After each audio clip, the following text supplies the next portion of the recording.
Frequência de saudação aberta, esse é o episódio 28 do Dobra 9, podcast onde estamos analisando cada um dos episódios da série Star Trek Discovery. Meu nome é Ricardo Pinheiro e hoje estaremos falando do episódio Perpetual Infinity. Este episódio foi distribuído pelo CBS All Access no dia 28 de março de 2019 no dia dos Estados Unidos e no dia seguinte, no dia 29 de março de 2019, na Netflix para todo mundo. Este é o episódio 11 da segunda temporada de Star Trek Discovery. Começamos então com a frase do episódio. Look, I'm a doctor, not an escalator. Spock, give me a hand. Eu sempre pego uma frase que é diferente das frases que geram impacto, e nessa não podia ser diferente. Eu peguei uma frase que a doutora Gabrielle Burnham falou para o capitão Christopher Pike. Eu poderia dizer mais sobre o seu futuro, mas você não vai gostar.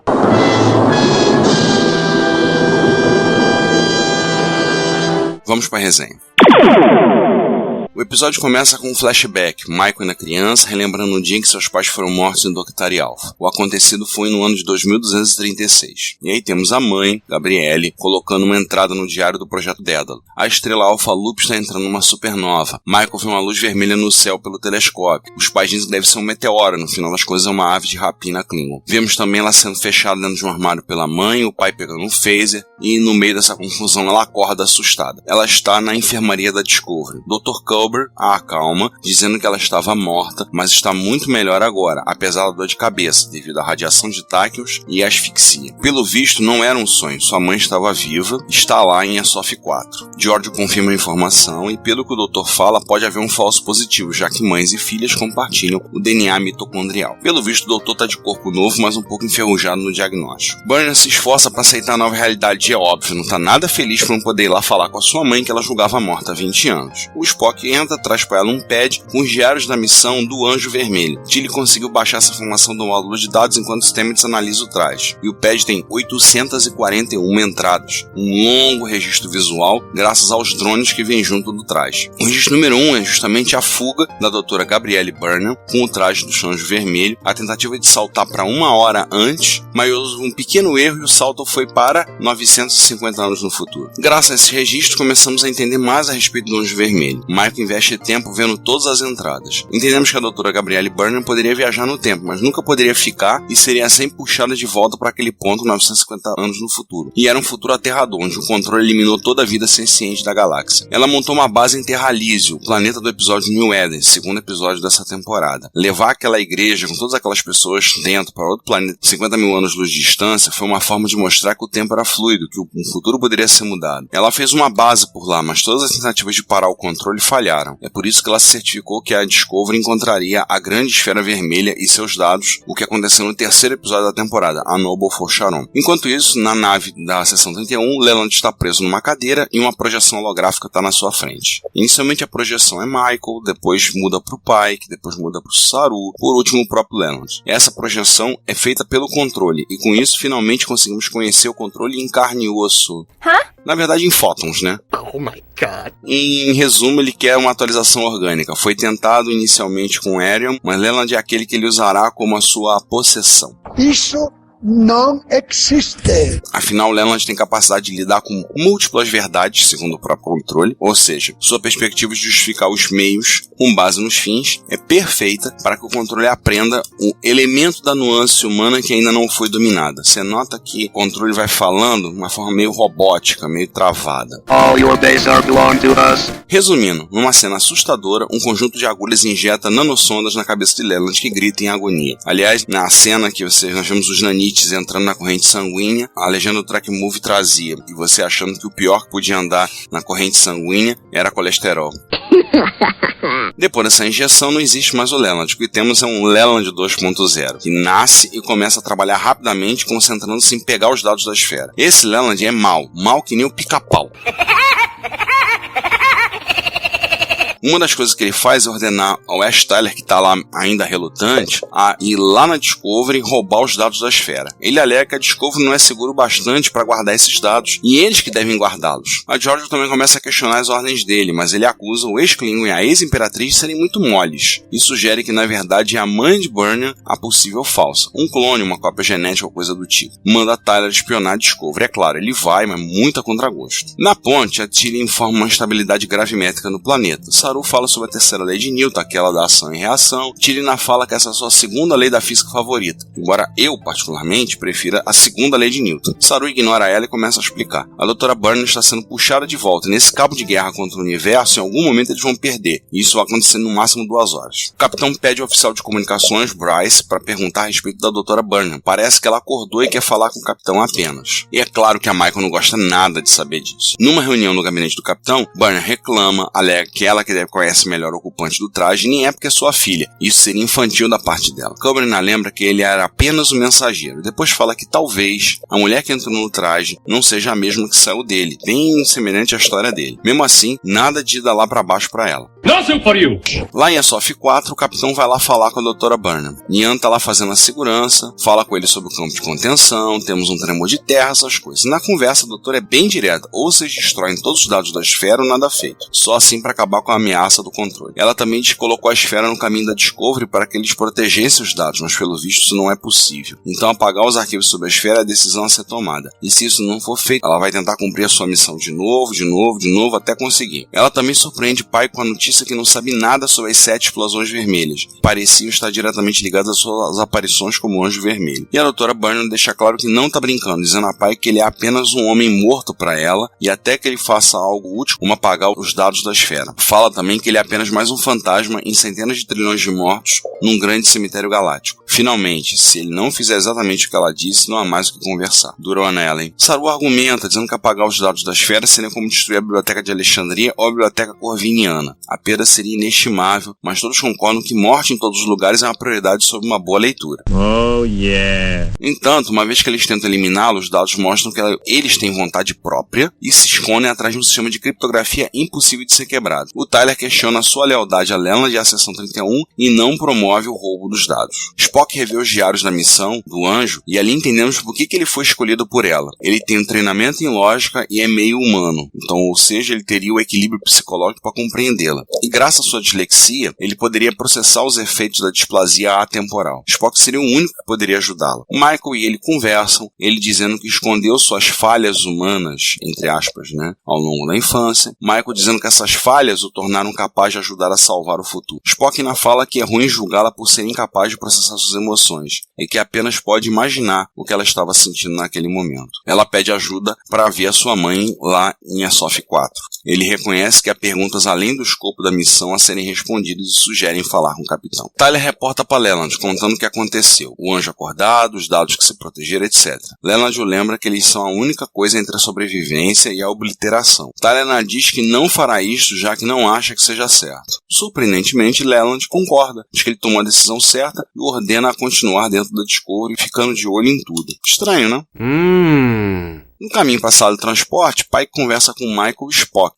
Ele autoriza ele a descer e Michael diz que não engoliu essa da mãe saber nada de sinais do céu. Spock cita Hamlet, o tempo está fora do comum, o maldito rancor que nasci para corrigi-lo. Numa tradução livre minha. Michael fala, diabos, sim, desce ao planeta. No primeiro encontro entre a mãe e filha, em 20 anos, Gabriele mostra que a missão é tudo o que lhe importa, que aquele não é o momento de uma conversa entre elas, só quer saber se o arquivo foi apagado. Michael protesta, tenta falar com a mãe a respeito do seu pai, o que aconteceu naquele dia. Ela ainda diz que puxou a teimosia da mãe, que insiste que deve ser solta para que possa tentar alterar a linha do tempo novamente. Ela ainda diz friamente que a filha já deveria ter alargado há muito tempo, já viu a filha morrer centenas de vezes e pelo visto ainda haverá mais algumas centenas. Seu propósito era a sua missão, que nada tiraria do foco, e dá as costas para Michael. Ela não consegue fazer uma conexão humana com a sua filha. Na engenharia, Stamets diz que eles têm 43 minutos antes da contenção falhar. Stamets ainda fala do seu Isaac Newton interior, seu ri, fazendo menção à terceira lei de Newton. Spock ainda cita o filósofo chinês Lao Tse, tá filosófico esse vulcano hoje, não? Que é basicamente água é mole, mas pode perfurar montanhas. Uma versão formal do nosso ditado popular, água mole em pedra dura, tanto bate até que fura.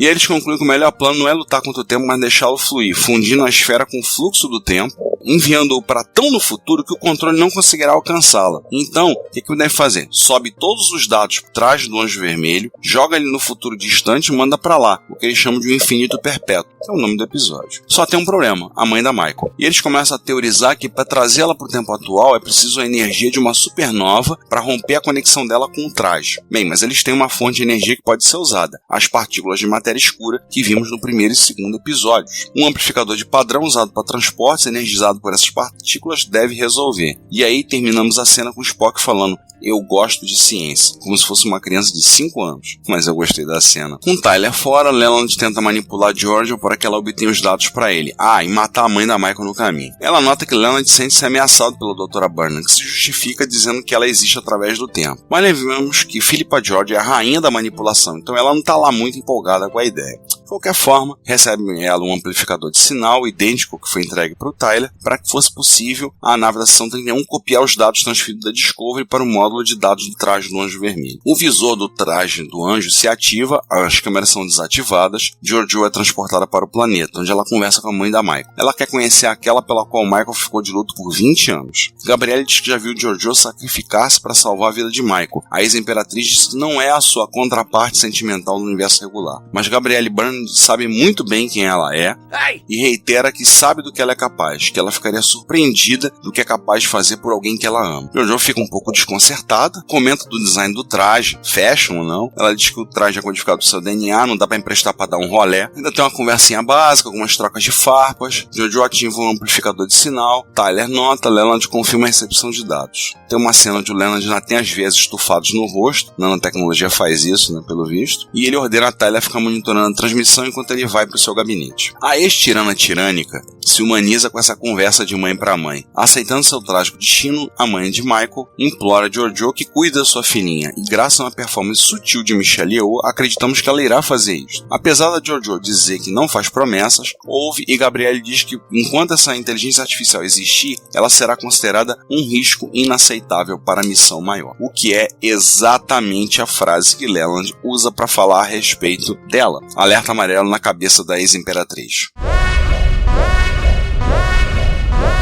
Michael e Stamets chegam, trocam algumas palavras com Georgiou, que se retira. Georgiou fala com Tyler usando um canal seguro sobre suas desconfianças a respeito de Leland, e Tyler, pelo visto, também está encucado. Ela diz que esse é o primeiro teste real do seu relacionamento entre eles, e se ele traí-la, ela irá caçá-la por todo o universo e o matará lentamente. Ele diz que já morreu antes e que isso daria tempo para curtir a paisagem. O amplificador continua transmitindo os dados, 22% até agora. Michael fala para a mãe a respeito de seus planos para manter os dados longe do controle. A mãe acha genial, ela poderia guardar os dados para sempre, mas Michael fala de jogar o traje no futuro longínquo e salvar a mãe, que obviamente reclama, que a ideia é de maluco, mas mesmo assim começa a se conectar com a filha. E aí ela começa a conversar e dizer que durante toda a vida de Michael, ela foi testemunha dos seus altos e baixos. A formatura em Vulcano, sua chegada na Shenzhou, a leitura de Alice do País das Maravilhas aos 11 anos. Ela esteve lá. Em um minuto emocional breve, elas revivem suas vidas juntas que já foram separadas. Mas a mãe não está pronta para voltar para casa, não até que saiba que pode parar o controle. As coisas ganham uma sequência real de ação depois que Georgiou corta transferência de dados para a nave da Seção 31. Sua conversa com a Dra. Burnham foi a última gota para ela ver que Leland não é mais o mesmo e iniciar o seu próprio motim junto com Tyler. Enquanto isso, Tyler entrou no gabinete de Leland, que está com o rosto deformado, os olhos completamente negros. Tyler pega um phaser, mas o Leland o esfaqueia no abdômen, que seria um corte superficial, segundo os Klingons. Ele chama Discovery, pai que o vê na tela sangrando apenas falando antes de cair, Leland. Enquanto isso, o Leland se dirige a Sof 4 para resolver tudo do seu jeito, portando 2 pistolas phaser e um rifle phaser, porque pelo visto a ajuda do mal é tão difícil de encontrar por aí, né? Então o que nós temos é uma série de tiros phaser, explosões e a Michelle Yeoh batendo à torta e à direito, mostrando que ela continua mandando muito bem quando se trata de chutar as pessoas na cabeça. Mas no final, a única maneira de impedir que Leland consiga os dados é Michael deixar sua mãe e o traje serem sugados de volta para o futuro em mais um momento de partir o coração. A Discovery dispara uma salva de torpedos fotônicos sobre a instalação, destruindo-a após o grupo de descida, que era composto por Nian, Stamets, Michael e Georgiou, serem trazidos a bordo. É claro que destruir a instalação não matou Leland, que conseguiu fugir para a nave da Seção 31 com 54% dos dados e bate em retirada com a sua assinatura de dobra mascarada. Tyler conseguiu fugir no módulo de fuga. Desanimada, a esperança de Michael vacila, deixando para que Spock vá até o seu alojamento e a lembre que eles são os mestres do seu próprio destino. Dizendo as chaves para vencer a luta são o instinto e a lógica juntos para vencer o controle. E ele monta de novo o tabuleiro de xadrez tridimensional, lembrando a Michael que o tabuleiro é dela e chamando-a para jogar. Fim do episódio. Questionamentos e opiniões. Primeiro, o episódio é fortemente emocional na sua maior parte autocontido e focado em Leland, Michael, Spock e Gabrielle, a mãe da Mai, e um pouco na Georgiou. Soneca Martin, como sempre, fantástica, emocional, vibrante, dramática, sensacional. Agora, a mãe dela, a atriz Sonia Son, também está muito bem, determinada, afiada, difícil, sofrida, mas embaixo dessa casca tem uma mãe que ama a filha. Espero vê-la de novo no futuro na série. Será que o controle tem alguma coisa a ver com os Borgs? Olha, vou ser honesto, espero que não. Afinal, os Borgs tiveram contato com a Federação no século 22, que a gente vê lá na série Enterprise, ou seja, já existiam. E outra coisa, há diferenças significativas. Eles não querem destruir toda a vida senciente, mas sim assimilá-la. Essa é a regra dos Borgs. Mas o discurso de Leland Patel é bem parecido com o dos Borgs. O curioso é que o controle veio de um conceito de um livro do David Mack chamado Seção 31, Controle. Acho que eu já falei disso em algum episódio anterior. Agora, aquela sequência da Georgiou com o Tyler, foi engraçado, curti. Compensação, a Tilly mais uma vez sendo mal empregada, com uma piadinha fora de lugar. Gente, por favor, Mary Wiseman tem timing de comédia, atua muito bem, mas se continuar a colocar essas piadas fora de lugar na boca da atriz, a personagem acaba virando apenas a chata da ponte, e cada vez cremos menos que ela poderia ser uma futura capitã. Felizmente foi só uma piada, mas nessa segunda metade da temporada tá difícil. Bem, convenhamos, né? Depois que o Spock assumiu o posto de confidente número 1 da Michael, a Tilly ficou meio de lado. Agora, sempre é bom ver Michelle Yeoh atuando e também lutando. E sempre uma cena plasticamente bela de se ver, mesmo que seja batendo numa inteligência artificial bem esquisita, né? Agora, a cena final entre Michael e Spock jogando novamente xadrez tridimensional, cara, é uma cena sublime, assim. O agora é o que importa. O futuro não está traçado. O que aconteceu antes não existe mais. O que acontecerá ainda não foi descrito. Nós temos o agora. E essa é a nossa maior vantagem. Cara, fantástico. Tem gente dizendo que veremos uma mudança radical em Discovery, a doutora Burnham voltando no tempo, salvando seu marido, aí eles não morreram, Michael não será a irmã adotiva do Spock, etc. Ou seja, uma nova linha temporal. No, God!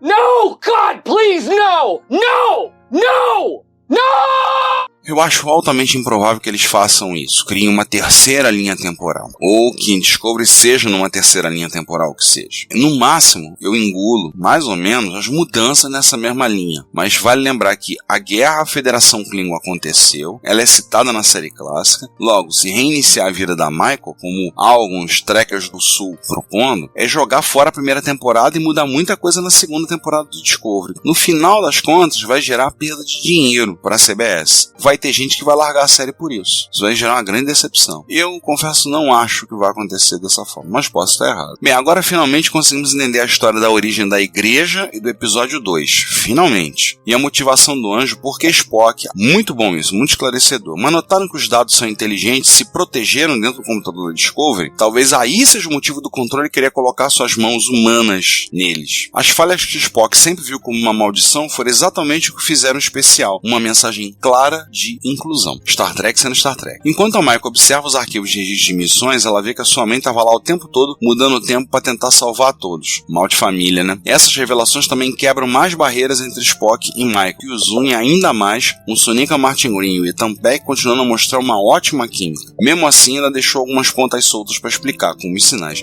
Agora aqui entre nós, de novo, né? Nanotecnologia é a solução para tudo. Saco. Achei bacana a citação à Biblioteca de Alexandria e a Biblioteca Corviniana, mas eles podiam também citar o Memory Alpha. Não o Memory Alpha, o site da internet, a wiki sobre Star Trek, mas a instalação da Federação, que é a grande biblioteca da Federação, que é citada no final da terceira temporada da série clássica. Talvez não tivesse sido criada ainda. Agora, cadê os policiais do tempo que a gente vê em Enterprise? O Agente Daniels, ou aqueles que foram até a Deep Space Nine naquele episódio da quinta temporada, Trials and Tribble Actions? Não vão nem prender o Anjo Vermelho por violações do tempo? Então não se fazer nada, né? Tô comendo rosquinha. Existe alguma coisa que a matéria escura que eles pegaram na abertura da temporada não pode fazer? Tudo desculpa é matéria escura, junto com a nanotecnologia, né? Cópias de dados e quando está sendo transferido. Cara, isso aí, em segurança de informação, a gente chama de ataque do tipo homem no meio. Alguém no meio mete um grampo e copia os dados. Parabéns ao ator que faz o Leland, Alan Van Sprang, pela mudança de atuação levemente sutil, apenas o suficiente, sem deixar óbvio que esse não é o Leland que eles conheciam. Spock continua a grande tradição Trek de citar Shakespeare, ao que Michael responde: Hamlet, diabos. Sim, Spock cita o filósofo chinês Lao Tse, mas será que não tem nada na filosofia vulcana a ser citada? Surak só escreveu o Quichario ali lá? Eles só fazem citação de filósofos e dramaturgos humanos? E o Tyler fala em ter fé, Leland fala que fé não é estratégia, e o tema fé ficou pra trás mesmo. Vamos falar das curiosidades.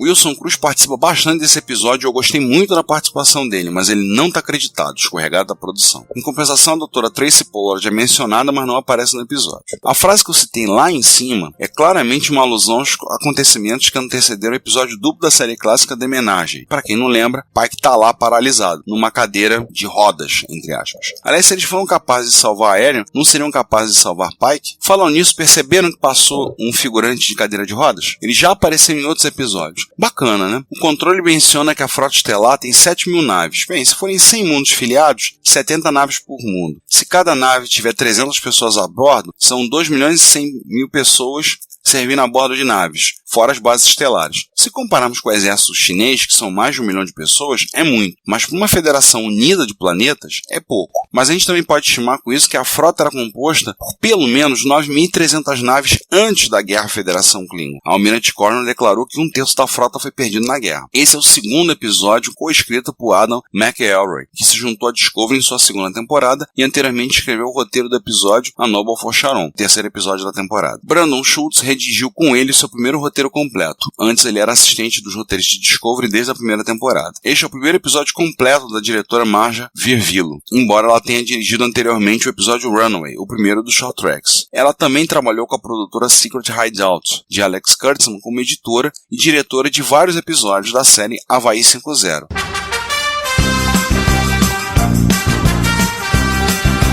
O pai de Michael Burnham foi interpretado por Kenrick Green, marido de Sonika Martin Green. A terceira lei de Newton é a segunda lei da física preferida da Tilly. Saru a interrompe antes de descobrirmos qual é a primeira. A Biblioteca de Alexandria, eu acho que todo mundo sabe o que é, uma das 7 maravilhas do mundo antigo. Mas a Biblioteca Corviniana é uma biblioteca do período renascentista, fundada pelo rei Matias I da Hungria e destruída pelo Império Otomano em 1526. Para pegar mais informação, dá um pulinho lá na Wikipedia. No ataque a Leland em Airsoft 4, vimos pela primeira vez o rifle phaser da Seção 31 em ação. As câmeras que a equipe da Discovery montou para monitorar a instalação em Airsoft 4 são muito parecidas com a interface de inteligência artificial da Zora, que nós vimos no Short Track Calypso. O traje do Anjo Vermelho é codificado pelo DNA, mas talvez Michael consiga usar o traje da mãe dado o erro do Dr. Culber. A cena que Talia descobre que Leland estava possuído me lembrou vagamente uma cena do episódio Conspiracy, da primeira temporada da Nova Geração, onde Riker e Picard descobrem que o Tenente Comandante Remick também estava possuído, só que era por um parasita alienígena. Aliás, que episódio ruim é aquele? E que eu fui lembrar. The worst episode ever. Assim como Spock, o herói literário Percy Jackson e outros semideuses como ele também têm dislexia, o que acaba sendo útil. E ambos têm pais humanos. Conclusão do episódio: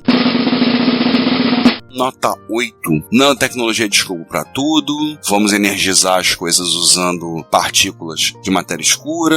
Uma coisinha um pouco deslocada, mas foi um episódio muito bom. Achei melhor do que o episódio da semana anterior. Com certeza a temporada fará mais sentido quando nós sentarmos e vemos todos os episódios em sequência, quando acabar e fazer uma maratona. E com isso encerramos aqui. Muito obrigado por você ter ouvido o Dobra 9 até aqui. Mais uma vez, nosso convite para que você consuma conteúdo de qualidade como podcasts, snippets, vídeos, fotos em comboconteúdo.com. Participe da campanha de financiamento coletivo da Combo em apoia.se/combo. Ajude-nos a construir nossa instalação secreta em Airsoft 4 ou em algum outro planeta. Visite o Trek Brasilis em trekbrasilis.org, agora iniciando uma rede de podcasts com o Odocast, o Black Alert, TB ao vivo e outros conteúdos. Então, se você gosta de Jornada nas Estrelas, não tem melhor fonte no Brasil que o Trek Brasilis. E por último, Retrocomputaria em retrocomputaria.com.br. Visite o nosso site, ouça também nossos podcasts. Estamos indo para o episódio 96, Frequência de Saudação encerradas. Muito obrigado, até o próximo episódio.